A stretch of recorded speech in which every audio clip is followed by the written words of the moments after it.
We had weekend 2 of Coachella this weekend, and there were so many great moments of it. I think one of the most talked about moments of the weekend is definitely Sabrina Carpenter coming out and bringing Madonna with her.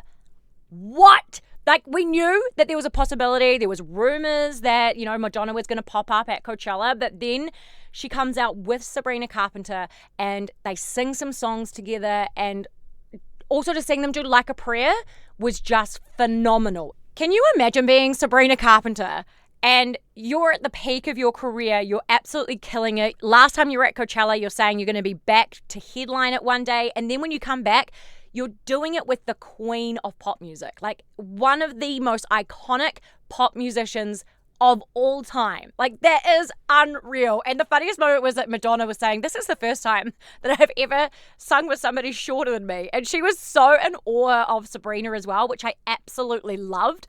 But Sabrina Carpenter didn't have like a perfectly smooth performance.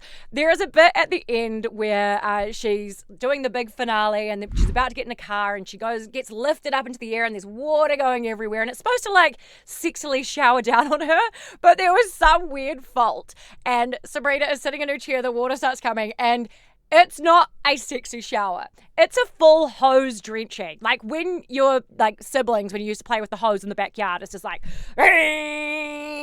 with the hose, and she is absolutely drenched like a drowned rat, and she held it together.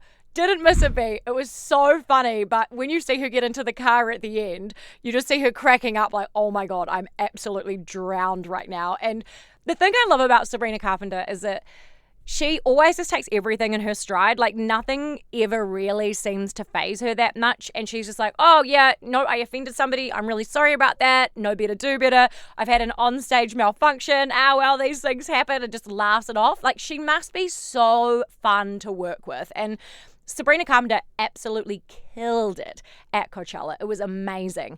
And another thing that Madonna did at Coachella was she went to watch another performer where the visuals for this was unreal. Like you had all these 3D kind of holograms creeping down the stage. But as a 40-year-old woman that feels infinitely uncool whenever I go to a music festival because I feel like I don't have a cool outfit and people are like, she's too old to be here. Madonna was right in the front, full, having the best time of her life, just absolutely dancing, living it up. And it was so inspiring. I feel like I could go to a music festival now after seeing Madonna do that. I was like, Madonna, front left, having the time of her life, not giving a fuck who is there and how she's dancing. She's just out there being the queen. And I am now inspired. Next time there is a music festival, I am not going to feel like I'm not cool enough to go. I'm going to go and I'm going to fool Madonna out and have the best time. No one will not think I'm cool. I'll just be dancing the entire time. And there were so many guests across all of the stages. I was so excited to see Casey Musgraves, the country musician. She was out there doing a surprise set. And then Olivia Rodrigo came out to perform her new song and also sing Headphones with Addison Rae. And you got to take your hat off to Addison Rae because she has got the most amazing energy. She just doesn't really give a shit what people think about her. She would probably be the first to admit that, yes, she's got a good voice, but it's not like a powerhouse voice.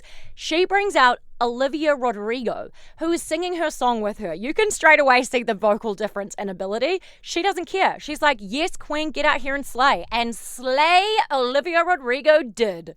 And then on day 2 of Coachella, Justin Bieber was back. And last week, it was kind of like everyone didn't really get what he was doing. Like they were kind of like, oh, he's just playing YouTube videos. Like this is a stoner's like dream. They get to sit on stage, get paid $10 million and just play some YouTube videos. But the more that it got analyzed, the more it got broken down, everybody kind of got around it, which if you listened to the Pop Rap last week, I was convinced by Ricky, who was making the podcast, that yes, no, I have misunderstood the whole art piece here. But last weekend, it felt like that was a rebirth for Justin Bieber, and that set was for him. This week, it was all about the crowd. He was in the crowd. He was leaning back and letting them get selfies. He was having the time of his life. He brought out SZA. He brought out Big Sean. And Billie Eilish had the cutest fangirl moment. She was in the crowd, standing next to Hailey Bieber. They start doing One Less Lonely Girl, and then Hailey Bieber is like, go on stage, go on stage. And she sends Billie Eilish up and she just completely fangirls out. And I love the love that Billie Eilish has for Justin Bieber, and she just fully fangirls over him, and it was just such a beautiful moment. And when I watch it, I'm like, this couldn't get any better.